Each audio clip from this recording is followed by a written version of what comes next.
Well, good morning, early afternoon, everybody. Welcome. Today, we are at a substantial milestone. Not quite the last episode, I know some of you may have suspected so, but today we are getting the final piece of the Staff of Chaos, and we're doing it in the one province that we shouldn't have been to yet. The thing is, I have a memory of us being here already. Was that off screen, or did that actually appear in one of the videos? Anyway, we're at Mournhold, the location of one of the very first big games in this franchise, and actually host the final piece of the Staff of Chaos. So we're starting out here at Mournhold, which is actually one of the locations I represent from the information in the later games. And I just kind of like the sound of... They kind of have a haunted feel to the whole province of Mournhold in this game. You know, they're the Dark Elves, and they're evil, and they've got, like, this weird undeady side to them, it almost feels like. But what I'm really interested in here is the text at the bottom, where it says, "You enter Mournhold, lost city-state of the First Empire. It is said that a great evil resides under this city, slowly driving its citizens mad." Now, that's a really cool little bit of flavor information about this area. And I don't know if I've been clear about this as the series has gone along, so let me be now. Every single place... Let me turn my speaker down a little bit here. Man, I've got a bug with my speakers, where as I turn my speakers down, they sometimes get louder. Has anyone ever had that problem? Because I do, and it's the worst thing in the world where, you know, it's late at night, you're trying to make your PC be quieter, and it ends up blaring for a few seconds. Anyway, what I want to draw attention to is every one of the cities, so like Blacklight up here, Ebonheart up here, Kraganmore, Firewatch, and Necrom. You notice, by the way, there are no cities in Arena in the actual central island. This island will become known as Vardenfell, and it's actually what the location of the third game, Elder Scrolls Morrowind. There's no cities here, apparently. Yeah, when we get there in the game, we will find some. And there's not actually too much of a time difference between the two games, which sort of suggests that the cities on the island are unremarkable compared to the cities off the island, which makes the cities off the island seem really big and cool. But the point is, all of them have got a nice little bit of unique flavor text like that. And I suppose a truly exhaustive arena playthrough would have you fast travel to every city of every province just to read that little bit.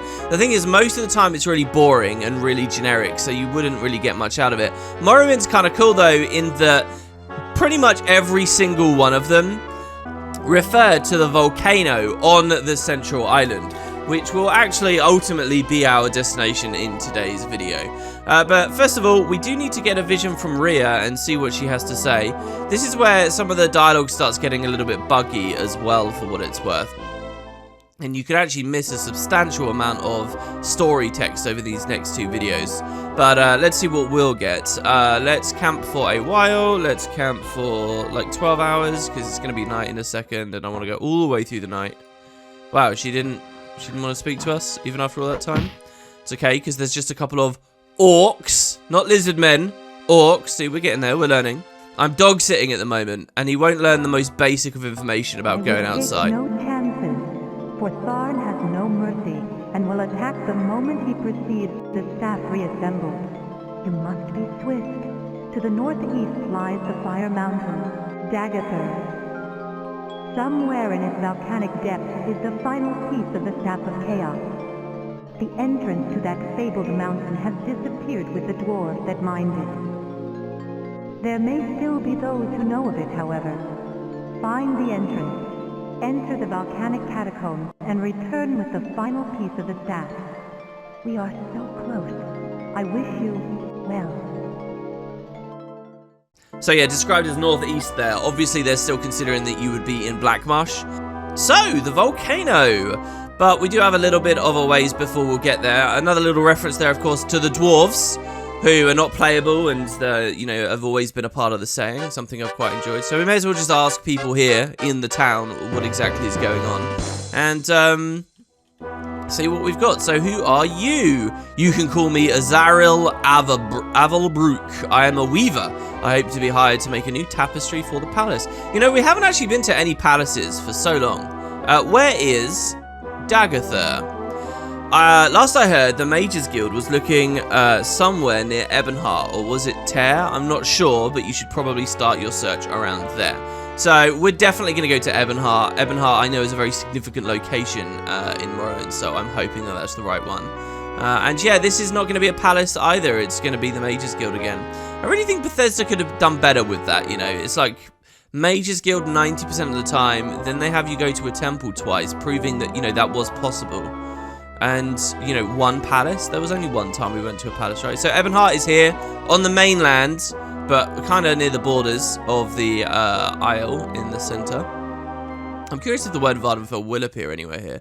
It's weird because so many of the arena names seem generic and strange, but Morrowind is such a fleshed out location in the later games that suddenly all the places feel really real, and I have these deep connections with all the place names. Same happened in Skyrim. Not so much with Cyrodiil, the central province, in this, because as we saw in a much earlier episode now, it's not really filled out with real places to go.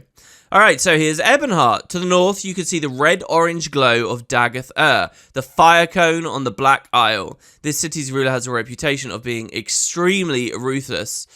And they keep calling the volcano the fire cone as well, by the way. Oh, what is that? It looks like some kind of hole in the ground. That's good, like a pothole. That's kind of cool. We've never seen one of those. It almost looks like a body that you could click and get some loot from. Right, well, we're obviously going to have to wait for day. Look at how utterly dark it is here in this province. Very fitting for the Dark Elves, I suppose. This location, like obviously several of the other cities and things around here, you could obviously start the game as if you began as a Dark Elf. So this could be where you came from. We obviously had a lot of good reasons to pick a Red Guard. One of them being that obviously the first main quests are going to be starting all the way over there in Hammerfell, so we may as well have began there ourselves. Right, nice and foggy and misty, lovely. If we were a speedrunner, we'd be very annoyed with this, because it slows down the game's, you know, speed, basically. And you can't get around quick enough. Also, if we were a speedrunner, we would have memorized exactly where the Mages Guild is. Let's talk to this person. Who are you?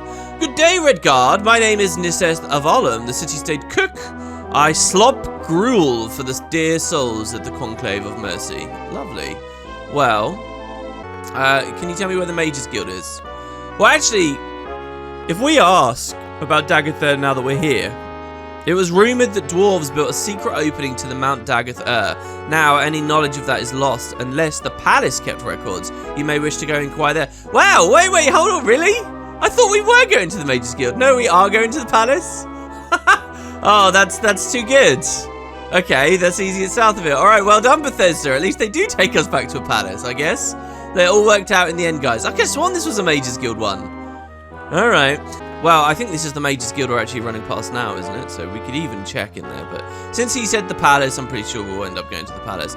I guess it works as well. You know, the thing that tipped me off to talking about that was as we entered here, it said that the ruler was a ruthless person. And we so rarely get these ruthless state rulers and so on.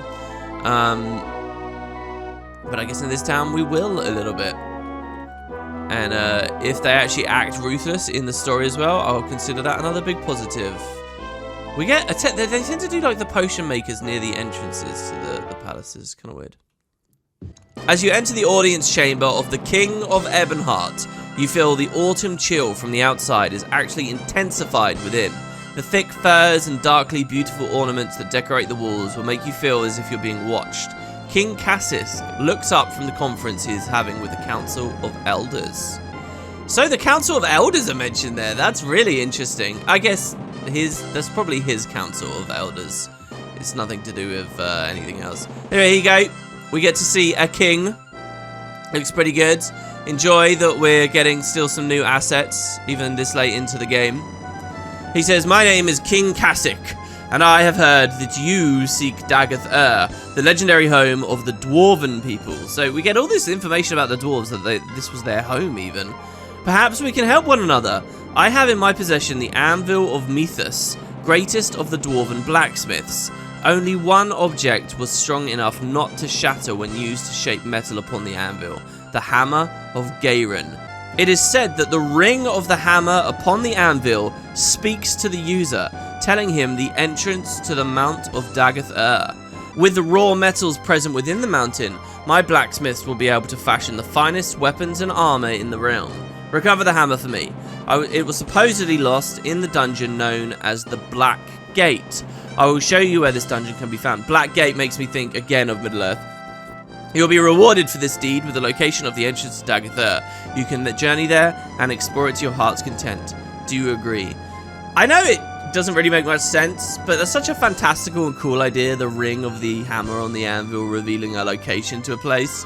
I think that's very inspired. So let's do it. Yes, do I agree? I definitely do.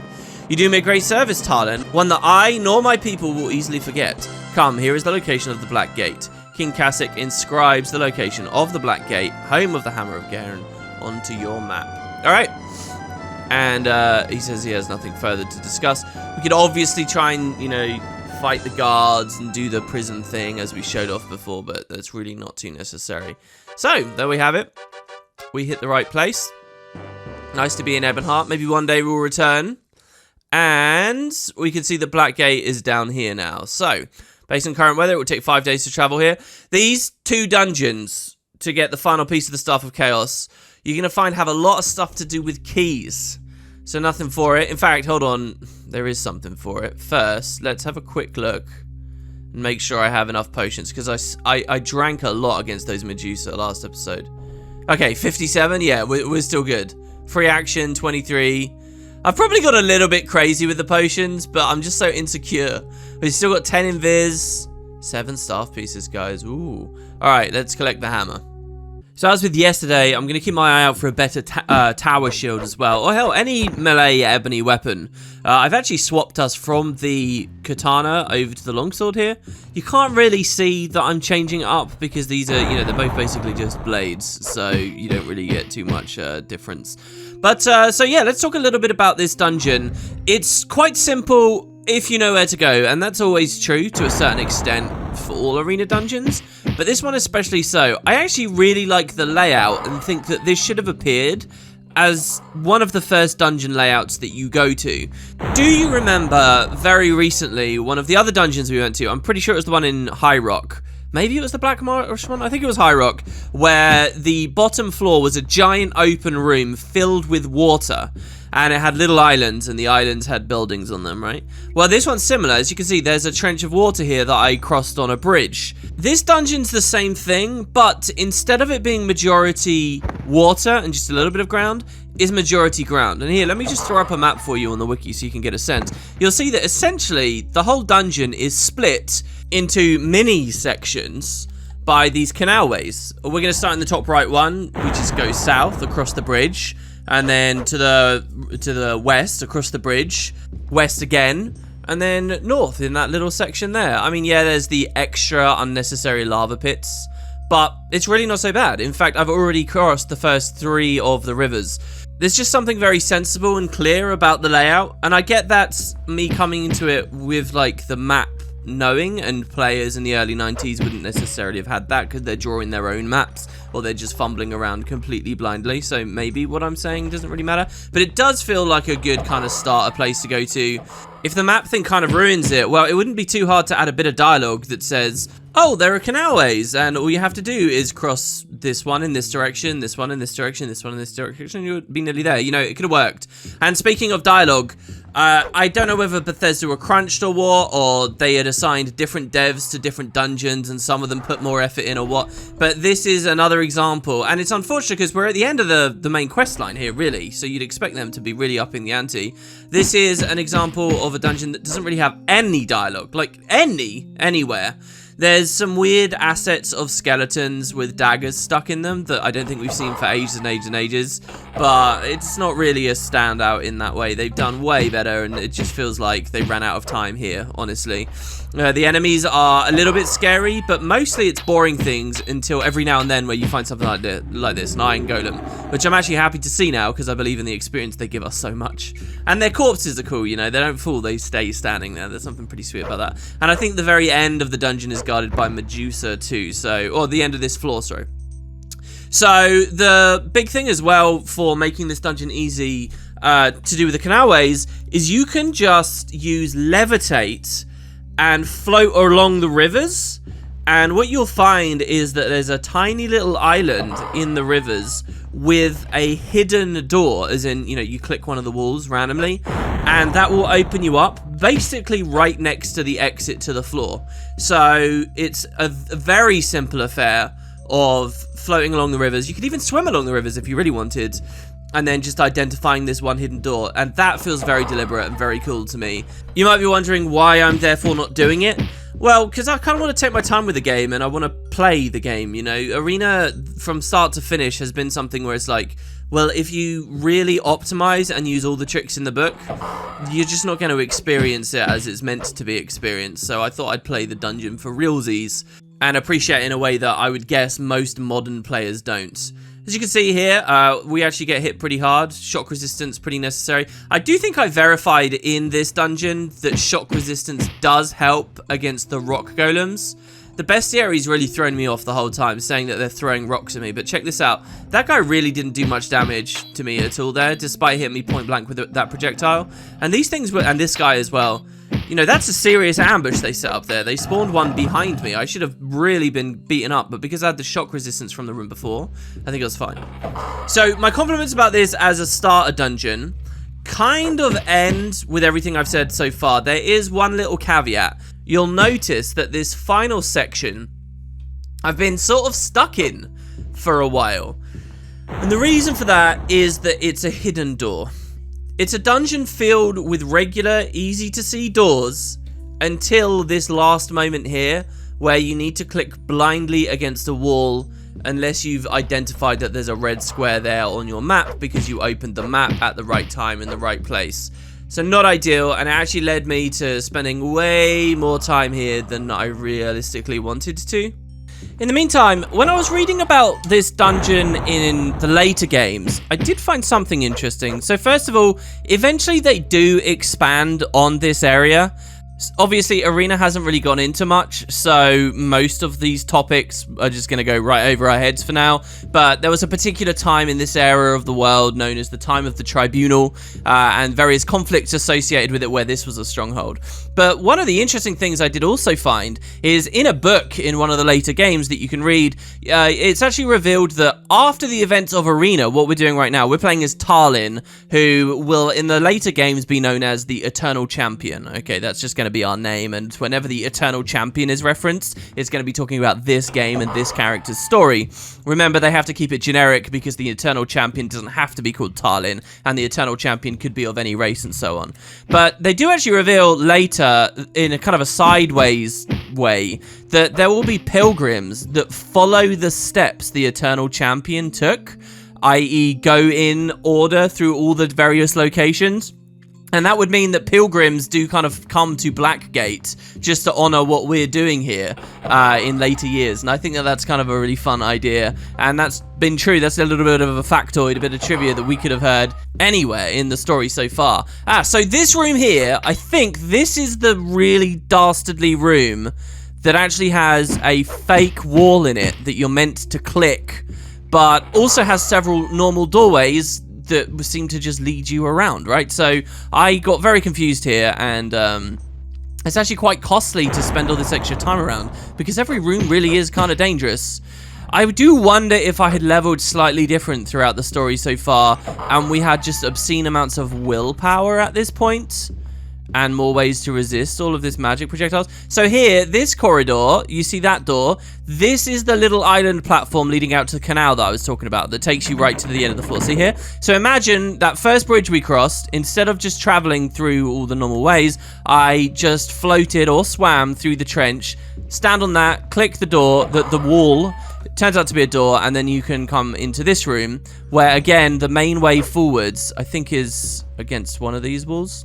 It's only when I open this map here that I see, yeah, see that? There's a red square on the map right next to us. And I actually went to the wrong direction completely. I went west wall instead of north wall because I'm a dummy.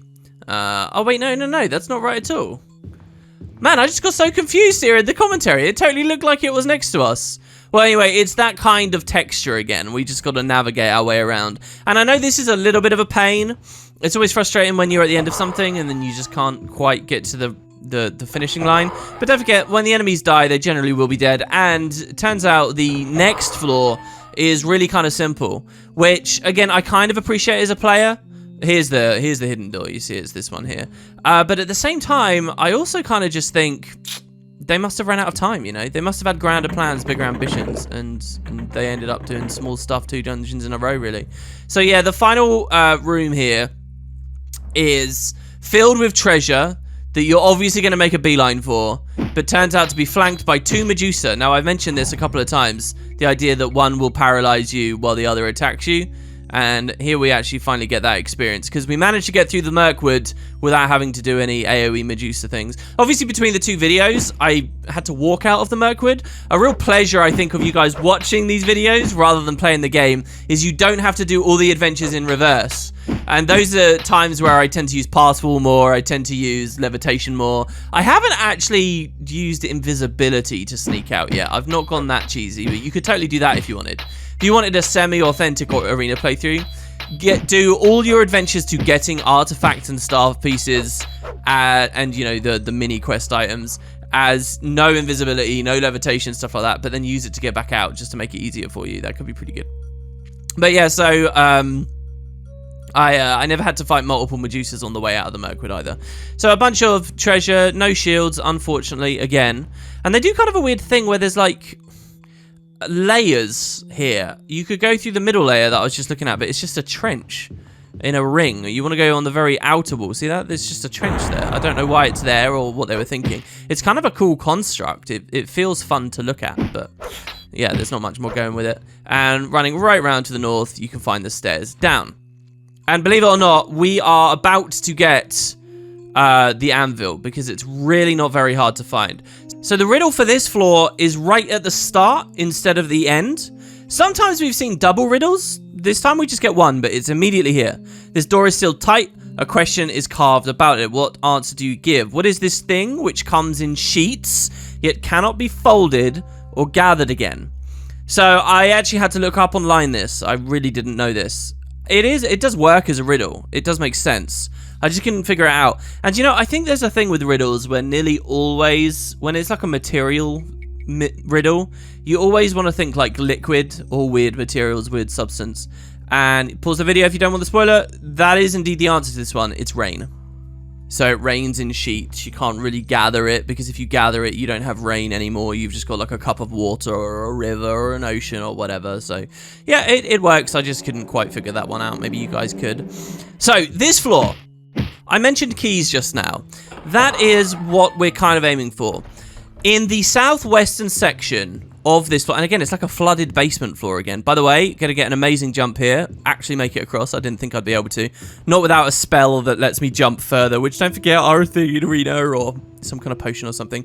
What we're gonna do is try to get into this room, but it's surrounded by bedrock, by impenetrable walls. You cannot pass wall through it and so on. One of those situations where the devs did consider the existence of pass wall, and they were very careful about making sure you can invalidate it. What you've got to do is enter one of 3 doorways. So where I'm going right now is I'm just trying to aim south and I'm trying to aim west, because I'm trying to get to the place. There are 3 doorways to it, and you don't have to open all 3. It's not like some of these other dungeons we did, like the Labyrinthine, where you needed loads of keys. You just need one of the 3 keys, and there are 3 choices for how to get beyond the bedrock wall. Whichever key you go for is going to change the door you go for, and the doors are sometimes in really difficult to get to places. So like, you might be near one door, and obviously the other doors are going to be close because you're at the room, but it turns out the actual route to get to the other doors is like super meandering and really far away. So I actually get really lucky here. 2 keys are just on the... Here's the skeleton with the dagger. See? Look, I don't think we've seen that before, have we? If we haven't, if we have, it was a long time ago, because I don't recognize it. I get really lucky. 2 of the keys are on the floor, just in rooms that you've got to travel to. And one of the keys, the sapphire key, is actually being held by a guard, you know, similar to when we were in the Crystal Tower and the trolls were holding a key. But while in the Crystal Tower, it's 100% guaranteed you'll get the key. In here, it's not. And this is the guy holding it. It's this iron golem here, who I completely stumble upon. If you fight this iron golem, he's not too hard to get to. As you can see, I've just managed to wander here completely obliviously and accidentally. He might drop the key, and he did for me. And he's guarding the door. So I get to use it, and I get to go inside straight away. So, you know, I went the long way around upstairs. I really wasn't trying to go the long way around downstairs, but that's kind of what ended up happening. I get to open the door, and here we are. We're in the sealed section on the inside. Behind each of the 3 doors is an iron golem, and then there's a fire daemon guarding the anvil itself. If you really want maximum experience, and you'll see I do this in a second, you can deliberately walk to the doors that you don't possess keys for, but on the inside, and get the XP. But there's the hammer. You found the legendary hammer. Sorry, we were looking for the hammer, not the anvil. Once it is united with its mate, the anvil will reveal the location of the secret entrance to Dagoth-Ur. So I get the sense, maybe you guys don't, I get the sense, and I think I would do this if I were Bethesda, that for the final piece of the Staff of the Chaos, wouldn't it be cool to do a slight format shift where instead of getting 1 artifact that leads to the dungeon, you need 2 artifacts? Wouldn't that be cool? Wouldn't that make sense? So maybe we make the player get the hammer and the anvil? So you have all those ideas, and then you find out you're crunched and you're not going to be able to go the extra mile, you know. I think that must happen in game development all the time. People have these big grandiose ideas for the end, but they don't pace themselves just quite right, so stuff gets cut. That's got to be super common. And I get the sense of that right here. I get the sense that maybe they wrote this cool story where you needed to collect both hammer and anvil, but in the end, all we need to do is get the hammer.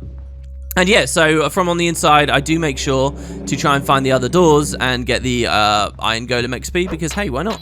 And there you go, that's the artifact. So let's head back now to Ebonheart, capital of the Mournhold province. It's not necessarily known as capital here. And what we will do as well is learn a little bit about the Dark Elves and see what the game has to say, have a look at what it means to create them in the character creator. And then we're off for the final piece. Let's do it.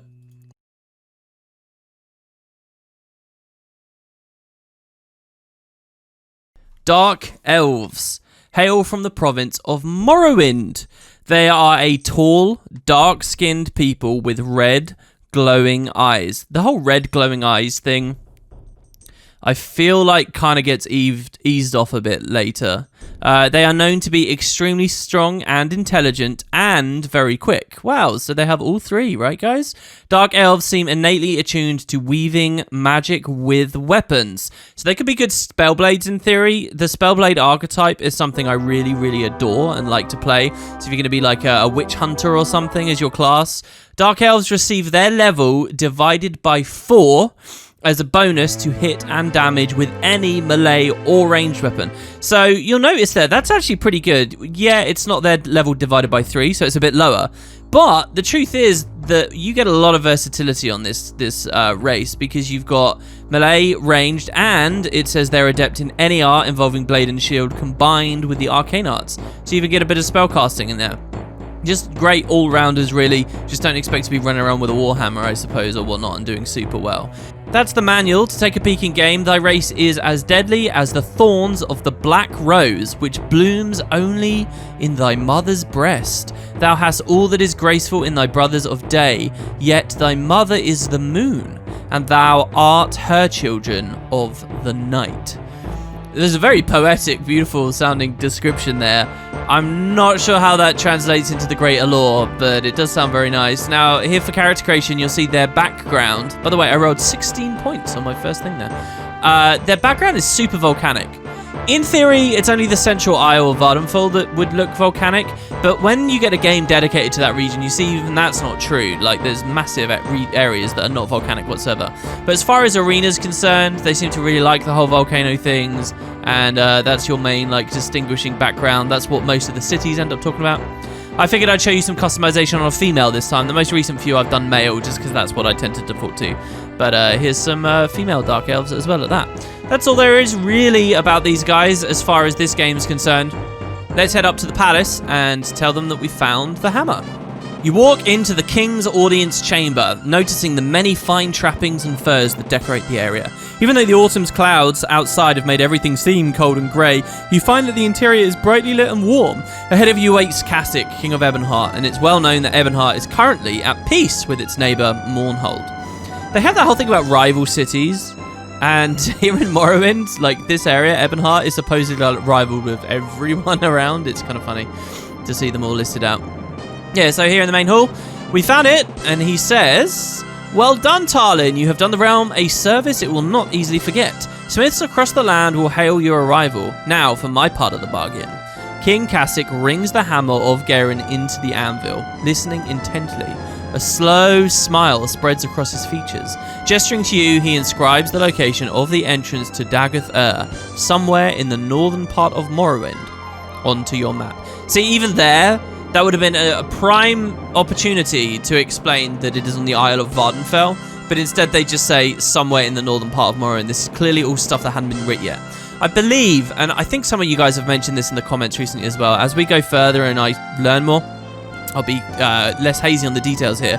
But I think it was with the second or maybe only the third game, they brought some new talent in that really fleshed out the world building to a very, very, very heavy degree. And that obviously wasn't going on here in these kind of primordial days of the franchise. So yeah, opening our map, we get to see what kind of unique icon it's got. Big dead tree before. This time, well, right in the center where all the lava appears to emanate is the entrance to Dagoth-Ur. And we should arrive in Frostfall. I think that said there. So we've almost finished another whole year. You guys wouldn't believe how much time ends up passing just gearing up. So Dagoth-Ur, the sacred entrance of the Dwarven Smiths into the Fire Mountain, Dagoth-Ur, stands before you.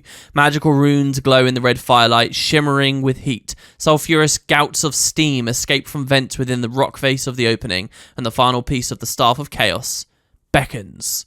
I like the way they say it's beckoning. They talk about sulfur a lot. I mean, what else can you do when you're dealing with a lot of lava-y areas? Maybe it's totally forgivable. The idea of a secret entrance into a mountain carved by dwarves. Yeah, it's all very Middle-earthy again, I know. Can't be helped, I suppose.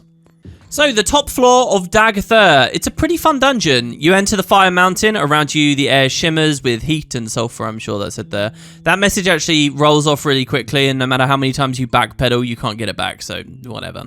So, Dagoth-Ur, this floor is really simple to travel through. Just head west. That is literally my main advice. You'll see how that works. And in fact, there is already, right at the beginning, a secret entrance in the west as well, which can make things even easier for you. Here you'll see it's dark. When I tried to hit the Mark of Light, it's broken, but guess what? Clever old me did actually stock up on another spare one last time I was buying them. So, hopefully this Mark of Light here will get us through the end of the game. Unless we do some really ridiculous detours, but I'm not sure what artifacts we'd want at this point. Actually, I was going to mention, in the previous dungeon, those magical locks with, the keys. We killed the Iron Golem and got lucky. If you had the skeleton key artifact at this point in the game, you could use that. Don't forget, the skeleton key will even open magical locks, and so that kind of blows the main adventure wide open. Another one of those big tricks. Levitating, invisible, skeleton key users, really not going to have any trouble as they go through. So yeah, first big chamber you'll come into is this one. Some lava rivers surrounding 4 prison cells. There's no reason to enter any of them, but as you pass the back 2, they will actually throw some stone golems at you, which I was perfectly protected from because of my resist shock. It's amazing how, as soon as those stone golems appeared, they've been everywhere in the game, like really all over the place. Homunculus too, I mean, these were new when we first saw them, right? I think it was at the bottom of the Halls of Colossus, no? In the big dark room down there. We saw them guarding a piece of the Staff of Chaos, and now they're just everywhere. It almost feels like there's a whole phase, like a new wave of difficult enemies that Arena is missing. Like the stone golems and these things that probably should be getting phased out for another level of cool stuff at this point, but hey, whatever. So here you'll see I jumped this wall. That's one of those walls where you have to jump at the right angle to actually be able to clear. You can't just hold W and climb up. And you get one of these cool moments where there's a lava trench we can swim in. You'll be familiar with this from very early in the adventure. Which we don't have to do this, but I wanted to come down here just to show you guys what I mean when I say wasted space in these dungeon floors. Because some of you might have thought, oh, WP could have been exploring all these places and picking up the treasure as he went. I'm sure he'd have the tower shield by now. If that had occurred to you or you'd thought that, well, here's the thing. A lot of these later dungeons don't have much treasure in them, despite the fact they still have layouts that should have them. So what happens there? Nothing. There's no treasure. It's just a dead end. It's a cool secret area that makes you fight a fire daemon. Now, I guess the value there is experience from the fire daemon. But in a game that's structured where you can just load in and out to respawn things instantly, that doesn't make any sense either. Maybe if you did a playthrough where you had like an honor rule that said, okay, I'm not gonna ever reload a map or something, and therefore then you want to be very exhaustive. But even then, I just don't think the game's hard enough to need to grind these levels. You can beat the game around level 15, 16. I think we're 17 at the moment. Well, that's the general word. So, continuing along, that you got a choice of ways to go, but this route I'm taking here, I think, is probably one of the best. The only trick to it is there's a jump into a hidden door.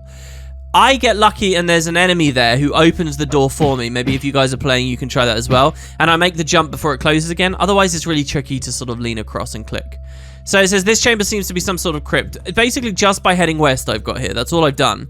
And we get this nice big open room, pockmarked by lava. And, well, a crypt. Every time we've seen a big moment like that with a crypt, yeah, it's going to be a vampire. Second most deadly thing in the game.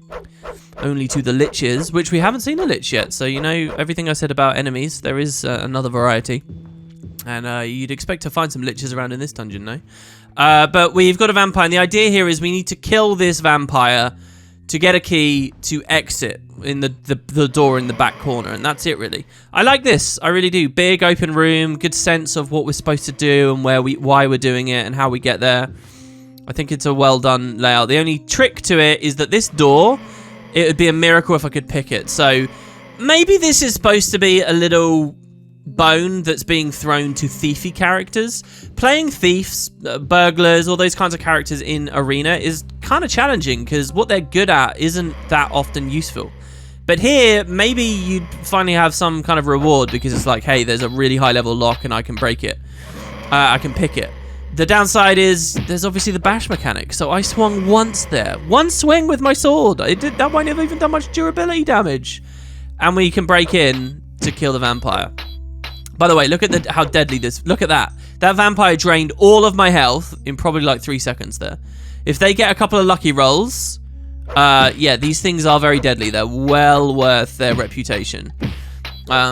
And we're actually going to find out what this vampire's name is as well. I wish I had done this last time we were in a crypt and last time we saw a vampire. But check this out. In the room, you're going to be able to find his actual tomb. You know, his actual coffin. Which, of course, vampires like to sleep in. Here, he's dead and we can click him, get the mithril key. But look at this. Well, I walk right over to the coffin and it says his name. It's actually printed on the texture. I don't know if that would be really hard to see if you're using a different upscaler or playing at a different resolution. But look, his name is Mort. I didn't mention that last time. Did I mention that piece of trivia last time? So, I don't know whether Mort is in reference to something specific. Mort to me is quite a funny name, but there you have it. And having killed the vampire, it seems that the game spawned another fire demon here. Well, it won't have been killing the vampire. It would have been standing on a specific tile in that central room, triggered this guy to spawn, because he wasn't here a minute ago. But yeah, you grab the key, and in the back corner, still in the west, that's your way down. And that's the first floor complete. Nice, elegant, cool dungeon. However, what I'm going to do is save here, and I'm actually going to take us back up to the other floor, because there's a very cool Easter egg and a extra little bit of detail that Bethesda put into this dungeon that you guys just have to see. I wouldn't feel right doing a video on this game and not showing you this weird chamber. So let's check it out. So still on floor 1, I'll show you a map in a second. I've cut most of the exploration out here, but essentially what I've done is try to get south of the exit. We were in the very northwestern corner, pretty much, of the dungeon a second ago. Now I'm trying to get into the southwestern corner, which again involves just a lot of empty rooms and no reason to go to many places. But there are tunnels all around. Also, by the way, this fire demon is going to level us up. And I'm not actually going to keep this save file, so this level doesn't matter. We got 4 bonus points, which is nice. But so there's tunnels. There's trenches and tunnels. We're very familiar with how they work now. If you're at an elevated platform and you walk forwards over the edge of the elevated platform, you should fall back down, right? Well, check it out. In the back corner of the dungeon here, you don't fall. There's this tiny little chamber here where they have, I don't know how they've done this or why they've done this, but there's a specific little interaction where you can't fall down, and to tease you, they have filled every square of the room with treasure piles. Now, I think most players at this point probably aren't that excited about the treasure piles anymore. They're not relying on them. I kind of am, though, for like a tower shield. But yeah, this is a very, very remote, weird area of the dungeon where you have to walk through lots of narrow, raised, elevated platforms just to find this. And it's just a fun thing that Bethesda put in there. I thought it would be cool to show off since someone went to the effort of making it. Technically, it is true that you can get the treasure, but you'd have to do a lot of pass walling from far away, which I'm not going to bother with. Level 2. Now, there's a lot to say here. This level seems hotter. as if a great fire burns underneath your feet. That's some cool ambient messaging there, because the next floor is basically going to be loads of fire. We'll deal with that in a second. But floor 2, this is really the main floor of the dungeon, and it's a fantastic floor. Really, really badass. In fact, here, let's check out the map of it. You'll notice that it's got lots of really distinct patterned areas. There's like a giant circular area with lots of lava. There's a dark star area. There's like those little cells on the bottom right. And that's because, as I mentioned, this is going to be a floor that deals a lot with keys. And in fact, you can find where the keys go right here at the start. It says you must, to pass the first portal, thou must find the ruby key. There are 5 keys on this floor. If you're using Passwall, things are really easy, and especially if you have the skeleton key, you can pretty much skip a lot of dungeon crawling. A little message here says that gold flecks the hot walls of these passages, lending credibility to the legends of dwarven wealth beneath. I'm not really sure if in the later games they do a thing where it's like dwarves, so to speak, love gold. Maybe I'm wrong about that, but I'm inclined to believe that the existence of that line in this game, again, is just because, you know, they're pretty much copy-pasting a lot of D&D kind of concepts and so on. Anyway, so, yeah, our goal, we're not going to be using the skeleton key. We're not going to be using Passwall. We're just going to go to each of the areas. Trapped in the center of this lava pool is an iron golem and a ruby key on a pedestal beside it. So I'm not really following an online map or anything for this. I'm just wandering around.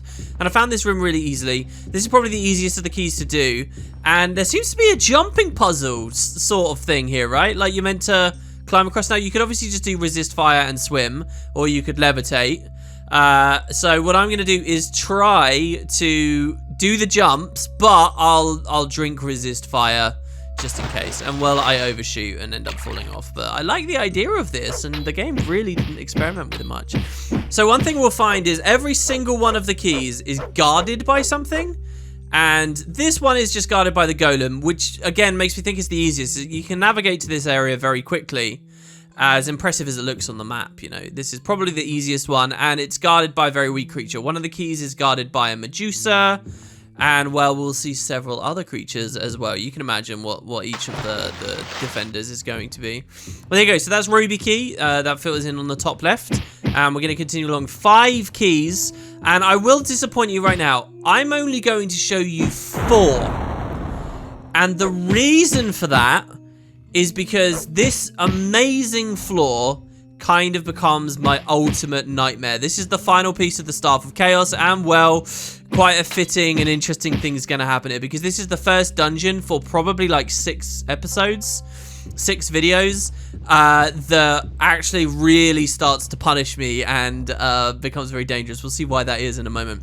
But yeah, I'm just kind of wandering around. I really find with Arena, at this point, as I've played enough of it, if you're constantly opening the map and trying to orient yourself like this, these constant stop starts, the combat is already really stop starty, where you're drinking resist potions and you're drinking potions of heal true, or if I was a spellcaster, it would be even more stop start, as I'm, you know, picking what spell to cast and then actually doing it. The more you can just explore without spamming through the map, the better, realistically. Try to get used to the compass. I honestly would say I'm still not very good at it, and I think that's because just as I was getting, you know, on a run with it, I ended up taking a couple of months off from the game, and I don't know, whatever skill I'd attained there probably started sapping away, and now I was only just coming back when we're at the final piece, because, you know, I kind of did the game in half and half sections. Anyway, yeah, so wandering around in this chamber, you see a lich and a diamond key. So, a lich, the final enemy that we have not seen yet, yes, is defending one of these keys. And I figure, well, do you know what? They're not that bad, right? You see it says lich is regenerating. Looks like he used some shock, so I go resist shock, run on in, swing my sword a few times. Seems, oh! You were a fool to confront me, and now have paid the ultimate price. Even now, my... Game over. I got 2 shot by the lich. And now I'm back in this room. So, okay, guys, liches are really deadly, okay? You really need to be careful around a lich.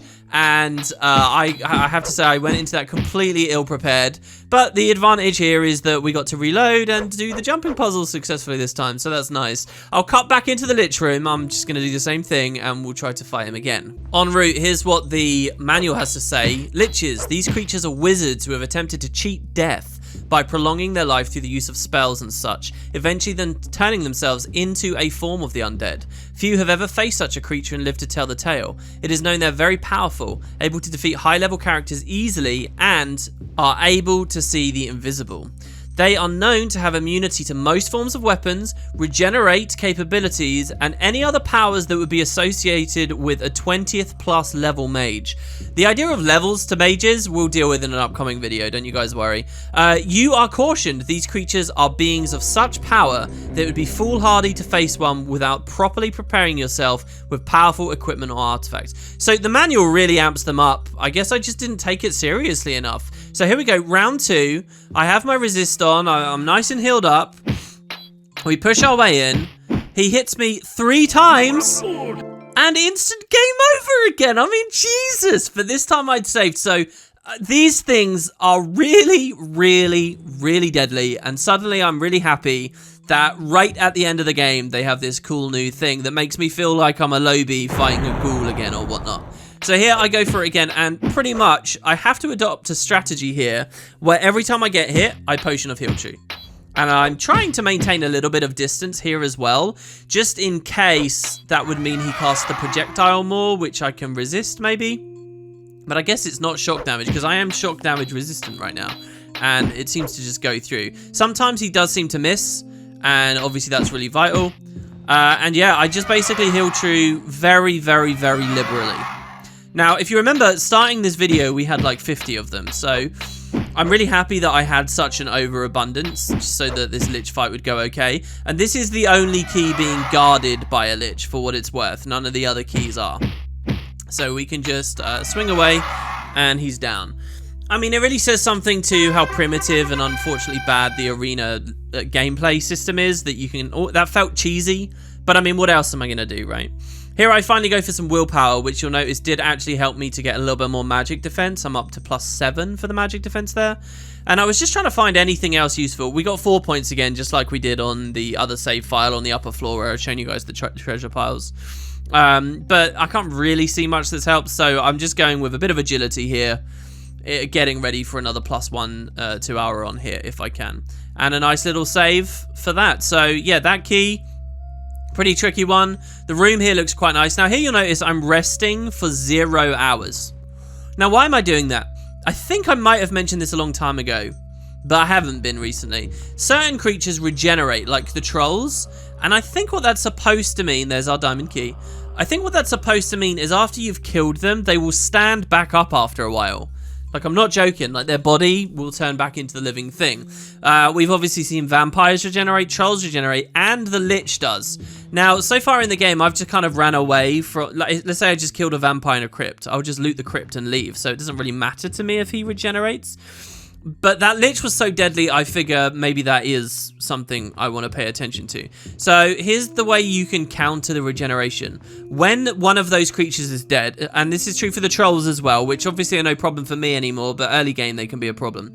When you've killed the troll or whatever, if you rest for 0 hours, the game will like... time won't have moved, but the game will sort of think that it has, and it will basically reset the dungeon in such a way that any bodies will be cleared away. They'll despawn. And now that the body's despawned, the regeneration effect can never last. But because you only rested for 0 hours, there's no chance you're about to get ambushed or whatever like that, you know, because I wasn't on a raised platform there. You'll notice that there's very few of those in these late game dungeons. So yeah, a little rest for 0 hours gives you the benefit of clearing the floor, but without any risk of being ambushed. Obviously, it's not going to heal you or anything, but there you have it. So a few more homunculus here. And I'm just traveling through these wide open hallways. Here's a little tricky thing. This hallway looks like it's a dead end, and they're spawning a lot of creatures as we go through it. But fortunately, I opened my map and I noticed there are 2 secret exits to this hallway, both of which are actually useful as well, I think anyway. I think both end up leading to keys, so I go for this one in the very bottom left because obviously those ones tend to be the easy ones. The other one back in that hallway, like midway through, actually turns out to be a nightmare. So resist shock for this stone golem here. And it feels quite satisfying clearing all these things around. On these floors where there's keys and you know that you're going to be doing a lot of backtracking, it does feel good to kill things because you know they should, in theory, be dead permanently. The thing is, Bethesda were really clever about this one in that there are so many tiles that you can stand on that trigger new spawns that you're always going to be fighting stuff, whether you're coming or going, you know, usually. I can imagine a player trying to be kind of cheesy here and completely filling all the corridors up with huge amounts of enemies. Maybe there's a maximum number that can actually be alive at once, which would be pretty cool.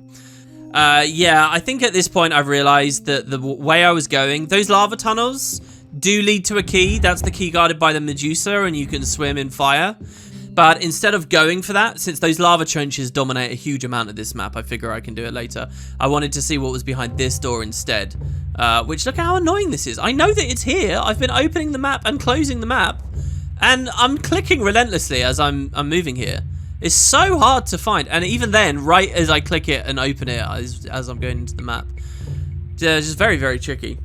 And so here, in the center of this chamber, we see a vampire and an amethyst key sparkling on a pedestal to one corner.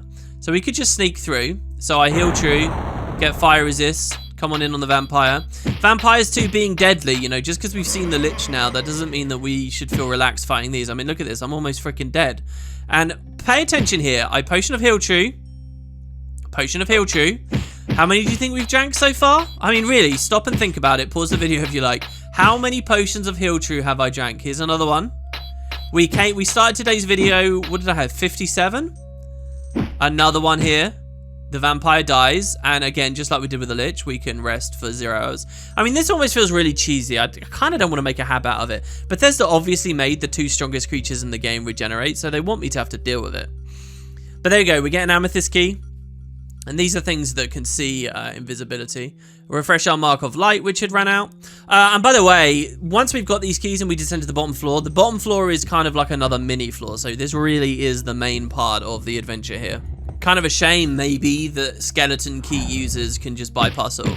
But I don't know, this is from a time in gaming where I think developers were really happy to let you just completely break stuff.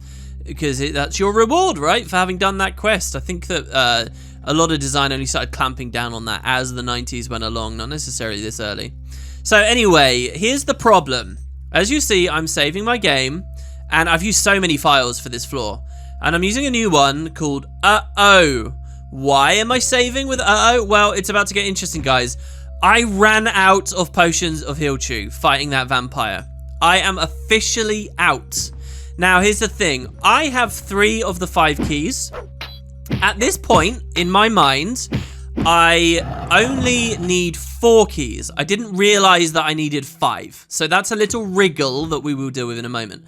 So there, I took a ton of damage instantly, and I had to reload. So here's the game. I'm going to start using invisibility now, because my only choice is to go all the way back out to Mournhold, buy a ton more potions, come back, get all the keys again, and then try to descend. Which is, you know, not just going to be costly for time, but costly for septims as well, for gold. Or I can just try to get ahead. So that's what I'm doing with these invisibility potions. I only have 10, and I cannot necessarily heal because there are very few platforms that would protect me. More likely, I'll get ambushed straight away and take damage. Now, if I can find a portal, I can heal via resting, which we will see in a moment. But for now, I just want to get what I believe to be the 4th and final key. Okay, you caught up with me with all of that? Which is somewhere to the very northwest corner of the map. That's the corner of the map that I haven't really been to just yet. So as you can see, I've navigated my way back up here. But I'm kind of going a little bit too close to the fire platforming room, and I don't really like this too much, so I'm actually going to load again on Uh-Oh. Now, quite often with these videos, if there is a little section where I've died and then just reloaded, I've cut it out. For today, though, since this is like a real challenge suddenly, I thought you guys might like to watch it, so that's pretty much what we'll do here. These guys seem to still be able to see me while I'm invisible and really, really nail me, so I'm pretty sure I'm not going to keep this file. But I just need to figure out where I'm going. You see that red square on the map to the north? That's a hidden door. That's where I'm trying to get. So I knew I had to go a little bit more west this time than east. But I've gone too far, and I've taken a ton of damage as well. So reload again. And here, so instead of going immediately right... Oh, no, we did go right there, but not right here. And now we go... Now we're going to stick to the right-hand wall after this point. Okay, get body blocked a little bit, but I think we got some defense rolls there, which was quite nice. And you see we're right in front of this square, this red square, which I had been struggling to find before. I hear an explosion sound, and I was gonna save. So I turn around thinking, is it safe to save? And I think it is, but then, oh no, it turns out I was being damaged, even though I turned around and thought I'd verified. So this is actually a terrible save, but now I'm stuck with it. This guy attacking me, so I'm just gonna spam reloads here. And again, if we were playing like legit, we wouldn't really be so inclined to spam saves and loads like this, because the loading screen time would actually take ages, you know, as our floppy or whatever is doing its thing. But yeah, so we kill him without really taking any damage. And here we go. In this chamber, we see a fire demon. Now, I'm invisible, but he's going to see my invisibility. So I go immediately with a fire resist, grab the key, and instead of choosing to fight him, I just tried to get out. And you notice that I didn't really take any damage. So that's 4 keys. And all I want to do now is return to the start of the dungeon, because I believe that there are only 4 doors. Now, 4 doors. There's actually 5. The 5th is through those lava tunnels, which I had thought of. Now that I'm doing the commentary, I realize I had thought of them, but I guess they slipped my mind at this point. And they are guarded by a single Medusa, so that would be the bottom left. But I'm just trying to get back now, and so you might be scratching your head now, wondering how the hell do you get through if you're not going to kill the Medusa and you're not using the skeleton key artifact or passport. Well, we'll see. So these guys were fully blocking the passage, even though they couldn't see me, which meant that I had to fight them. Luckily, we get some really good rolls and just sort of blow them up real quick. The trenches, I always feel very safe in because they're never populated with enemies. Really do like the trenches. I feel like trenches should sort of only be available to like burger or thiefy or sneaky characters or something. If the game could realistically have been designed in that way. And I know that sounds crazy because it's like they're going to have to think about that at every level of all the dungeon design. And a lot of the dungeons are being like dynamically generated. So how could you possibly like be careful about that? And it doesn't even make much thematic sense. But I in a way it does. I like the idea that, you know, those are sneaky paths and safer routes for people who are less equipped for fighting. And that's true as the game is currently implemented. I just really think that those agility-oriented characters need like a bone. As far as the full franchise ended up going, I mean, I think agility-based characters tend to end up really strong, like supremely strong, so maybe it's okay that they're not that great in Arena. So yeah, I'm just trying to navigate my way through, slightly different route this time to before. And these guys sort of see me, sort of don't. I mean, I don't know. It's all very weird. I find in a lot of RPGs I play at the moment, invisibility spells are really fiddly, and you're just not quite sure. Those guys do manage to get some damage, but I resolved to keep going because, again, all I need to do is find a portal. By that, I mean like a staircase upstairs or a staircase downstairs. And I know that there's one once I put all these keys in the lock, so I just need to get there. It's a pain to get through these trenches, though. I mean, obviously getting turned around. Oh, and here I'm getting one of those annoying bugs as well. I had this, but it got cut out of 2 episodes ago, where I'm trying to leave the trench, but there's like something spawned up there, so I can't. And you can't levitate out, and you can't like pass wall. I spent ages trying to pass wall at the other one. It's just pointless to even bother trying, so I just turn around and try and find another way out of the trench. So probably the most annoying bug or inhibitor in the game, honestly. Something's aggroed on you, it's above you, it can't hit you, but when you try to climb, you're hitting the underside of its feet, so you're not allowed to climb, and it's just... And you'll notice all this faffing around I'm now doing, thankfully in environments where I've killed everything, feels so annoying because a moment ago, I had got back towards the giant fiery jumping puzzle room on accident. I'd accidentally managed to do it before, and now I'm actually trying to go there, and I can't make it. You know, it's just forever that question. Do I go north out of this room or do I go west out of this room? Here I'm opting west, but I actually think north would probably have been better. Oh, and here I lose focus from the arena client as well. The game is so laggy and stuttery that sometimes you can lose focus because something's going on. I think I had a VLC media player that swapped to another file. You lose focus and you don't even realize that that's what's happened. You just think it's Arena being slow because it's changing an audio track in a town or something, you know. Anyway, this looks pretty good. Looks like I have managed to fumble my way through. Nice empty rooms, quite contrary to what I said a second ago. And if that holds, we can get to the doors as well, which are just moments away. without having to fight anything either. And we've made it with no potions of heal true left. No potions at all. No healing mechanisms whatsoever. No artifacts that would heal us. I mean, really, if push came to shove, I'd maybe pick up some of the random items on the floor and see if they were magic and had heal effects. But that's going to be a slim chance. So there you go. The sapphire key, the ruby key. Now check this out. I must find the crystal key. But the lock has nothing to fear from me. So I'm like, damn, I got to get another one. But then I realize it's not a magically held lock. That door, I don't know whether that's true for all of these, but that is not a magically held lock. So I swing at it once and it opens up. Did they forget? I have no idea, but it turns to be a massive asset to me because look at how little health I have now that I've made it here. So here's the trick. If you can find a portal, and especially if it's thin like this, you can rest, heal up, get ambushed by an iron golem or whatever, but then just leave and come back and it will despawn. So any kind of doorway like this where you're pretty sure you're not going to get instantly destroyed, you can rest. You can even rest while facing the doorway. So that if you are going to be in danger, you just press W and instantly unload everything. And in that way, I can get 100% health back, despite the fact there's no raised levels for me to sleep in. So as we enter this level, a wave of sulphurous air hits us. A roaring sound can be heard as if some great conflagration lies ahead, and the air around us shimmers with heat. So, I mean, the idea is this is a volcano, right? And it's not the first time Arena has had us travel inside some kind of lava-y area, but they really tried to do the fantasy justice on this one. So you get this long tunnel. It's a very short floor, this, where they block us off with spawns of new creatures, whether that be homunculus, stone golems, wraiths. I think wraiths do the fireballs and the other ghost variety do the shock ones. A blast of heat hits us as we stand at the portal to a great lake of fire. Around us, occasional fires erupt, then flicker out. In the center of the lake, we can make out some sort of structure. So here, just reading that story was getting me pelted by magical projectiles, so that's fun. So I go with levitate and invis, same as we did before in the vaults of Gemin that had been destroyed. And I just kind of fly around here because I just want to show you guys this is the idea. We're in the volcano. And at each cardinal, you will see there is a lich. At this point, I'm really scared. So like the most easternmost wall, there was a lich. The southernmost, northernmost. Now, I was really scared that I had to kill them. I think the idea could have been that each of these liches dropped a key and you use them in the center, then making me fight 4 liches in a row with 0 potions of heal true, that really would have kicked my ass. I would not have been able to do this. I would have had to have gone out and come back with like 100 of them.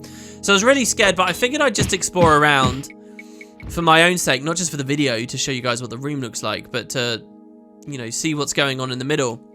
And here's what I found. Right now, I'm trying to find a place I can rest. So I'm killing the stuff in the middle in the hope that I can hide here. It says I can't camp because there's enemies, but it turns out there's only like 2 of them left, this guy and this guy, and I will be able to camp hiding under here. And I don't tempt fate too much. I just get a bit of health and then I stop. And when I stop, I click to stop, I get the pop-up saying this is a magically held lock. That's what scares me about the keys. But I can also see that it looks like this is a bit of a jumping puzzle, and we know that Bethesda's doing jumping puzzle-ish stuff. So here you see this is the floor, and there's 4 red doors, and I'm thinking 4 locks. Maybe I only need to kill 1 lich to get into the very middle. But there are these weird jumps, and so it turns out, guys, that the liches have nothing to do with this. They're just there for fun, I suppose. People that really want to go around and kill them for XP. I wonder if mages would have an easier time than I did, because certainly they're very, very challenging for me on this character with the limited willpower. But so here's what I do instead. I go with... I've ran out of levitation here because I rested, which I realize now I could have done in a previous video when I was standing around for ages trying to get levitation off. I could have just rested and it would have gone away. Rest for 1 hour. But look at this platform here. You can jump to this platform, turn around... And I'm sure that they want you doing this. Jump to this and just climb in. That's the idea. Now, I'm really scared there's like a lava pit, but I'm getting hit and I know resist fire is better, so I just jump down. And there it is. That's the last piece of the Staff of Chaos, the top of the staff, guarded by a riddle. So it says, from the beginning of eternity to the end of time and space, to the beginning of every end and the end of every place, what am I? Now, I actually already knew this one. This is a classic riddle to me. You guys can stop and think about it if you like. But they are tricking you. It is a sneaky riddle because it's not really about what it's describing at all. It's about the typography, the use of script. God, I'm reminding myself of when I used to study linguistics. The answer, of course, is the letter E. And if you reread it through and you think of just the letter E, it makes a lot of sense. Thou art worthy, go in peace, and let thy fate be written in the Elder Scrolls. You have found the last piece of the Staff of Chaos. As though a living thing, it flies to complete the staff. The hull burns brightly with cold fire, and you can feel the strength of this conduit as though it were your own strength. I think the riddle is actually to be able to escape. The riddle opens those doors and lets us get back out, because otherwise we'd be stuck in there. Really interesting level design, right? So that's it, guys. The Staff of Chaos is complete, but there's going to be a big twist in the story that explains why the plot goes on. I will not reveal that until next episode. Thanks for watching, guys, and I'll see you next time for the last part of the main quest, the very near the end of the series. Take it easy, guys. I'll see you soon.